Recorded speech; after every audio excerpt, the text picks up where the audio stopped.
Sir ये जो राम मंदिर का उद्घाटन होना है 22 तारीख को, प्राण प्रतिष्ठा होनी है, इस पर क्या विचार रखते हैं आप? किस प्रकार का माहौल है क्षेत्र में? माहौल तो देखिए जी, माहौल बना रखा है इन्होंने। आजकल अक्सर कलश यात्राएं वगैरह वगैरह हो रही हैं हमारे क्षेत्र में।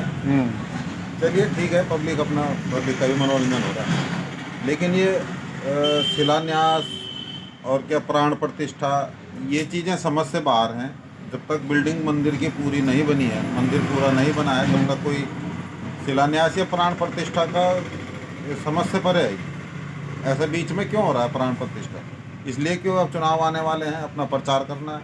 हिंदू जगाओ, हिंदू तो बहुत जागा हुआ है भैया, है ना। ऐसे बीच बीच में ड्रामे या ढोंग करके प्राण प्रतिष्ठा के नाम पर ऐसे क्या हिंदू को जगाएंगे? हिंदू जगा हुआ है। ये चीज़ समझ से परे है सब। राम जी भी याद नेताओं को हर समय चुनाव के टाइम पे आते हैं। बिल्कुल बिल्कुल, जब चुनाव नजदीक आएंगे तो भगवान राम याद आएंगे। हाँ। और कहीं आने वाले समय में ऐसा ना हो कि लोग राम को नाम ही लेना भूल जाएं। राम को इतना बदनाम इन्होंने कर दिया है सरकार ने, फिर लोग राम से नफरत करने लगे। ऐसा ना आज हो जाए कहीं। ऐसा भी हाँ। मुझे अंदेशा है कि भैया ये तो एक पर्टिकुलर भगवान है, ये तो बीजेपी वालों का है, बाकी और हाँ। कुछ नहीं। कहीं ऐसा ना हो जाए।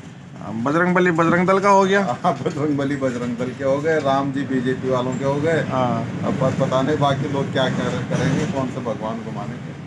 मतलब ये समझ से कि परे हैं जी, ये ढोंग है, बाकी और कुछ नहीं। भगवानों का भी राजनीतिकरण हो रहा मंदिर है। पूरा बन जाए, उसके बाद हाँ। प्राण प्रतिष्ठा मूर्ति की जाती है। वो तो खपने वाली बात है, समझ में आती है। लेकिन आदि बनी हुई बिल्डिंग में प्राण प्रतिष्ठा, ये समझ में नहीं आता जी। तो समझ में क्या नहीं आता, ये सब चुनावी ड्रामेबाजी है, चुनावी स्टंट है। सब चुनावी स्टंट है सरकार के, और कुछ नहीं। जी। सर नमस्कार। सर आ, नमस्कार। नमस्कार दीपक जी। जो सर ये 2024 की शुरुआत हुई है एक हड़ताल के जरिए हुई है, आप क्या मानते हैं कितना ये? देखिए, जायज़ नाजायज़ तो हम क्या बताएं। ये सरकार ने जो फैसला लिया है, इसमें कानून बना दिया है। अभी तो कह रहे हैं कि कानून रोक दिया है, लेकिन हमें लगता नहीं है, क्योंकि कानून तो बन चुका है। और जो ट्रांसपोर्टरों ने या ड्राइवर लोगों ने, गाड़ी वालों ने हड़तालें करी थी, हड़तालें फ़िलहाल ख़त्म कर दी गई हैं। हो सकता है ये एक झूठा दिलासा ट्रांसपोर्टरों को दिया गया है कि कानून रोका गया है। कानून रोका नहीं गया है। ये झूठा दिलासा देकर पब्लिक को बेवकूफ़ बनाया जा रहा है। हड़तालें रोक दिए हैं ताकि सरकार अपना काम कर सकें, अपने दौरे इधर उधर इनके काफ़िले न रोकें, इनको कोई दिक्कत ना है, इसलिए हड़तालें इन्होंने ख़त्म करवा दी। लेकिन एक बात हम ये कहना चाहेंगे कि ये सरकार जो भी फैसला कर देती है अचानक से, इससे आज तक जनता का कोई फ़ायदा नहीं हुआ है। हमेशा जनता परेशान रही है। जो ये कानून बनाया गया है, इसमें कानून में प्रावधान है कि 10 लाख जुर्माना और ये 7 लाख जुर्माना जो भी है, और 10 साल की सज़ा। कितना जायज़ मानते हैं आप इसको? गलत है, पूरी तरह से गलत है ये तो। इतना ज़्यादा जुर्माना और सज़ा ड्राइवर कहाँ से देगा? ड्राइवर 10 साल के लिए जेल चला गया तो उसके परिवार का क्या होगा? उसके भी बच्चे हैं। जानबूझ के तो कोई दुर्घटना करता नहीं। दुर्घटना तो अकस्माती घटनाएं होती हैं जी। बाई चांस किसी से कोई गलती हो गई कहीं पर। और हमेशा हमेशा बड़ी गाड़ी का ड्राइवर तो दोषी नहीं होता है। और एक बात ये भी है कि अगर ये कानून है तो ये केवल ट्रक ड्राइवर के लिए नहीं है, जी। ये स्कूटी बाइक चलाने वालों के लिए भी है।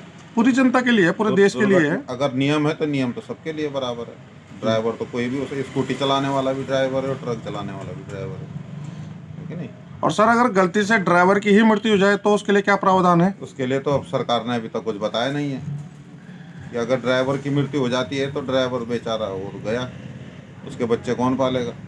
इसके लिए अभी तक कोई प्रावधान नहीं है। ड्राइवर के लिए गाड़ी के साथ केवल 2 लाख का बीमा रखा गया है। अगर दुर्घटना में पेट ड्राइवर की किसी की मृत्यु होती है तो उसे केवल 2 लाख मिलेगा।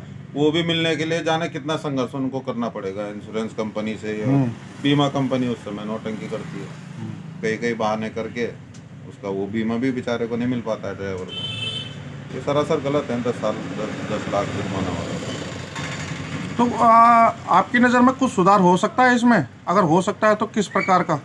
आपका नज़रिया क्या है इस पर? देखो जी, नज़रिया आज तक भी तो इस पर कानून था पहले से, इतने सालों से।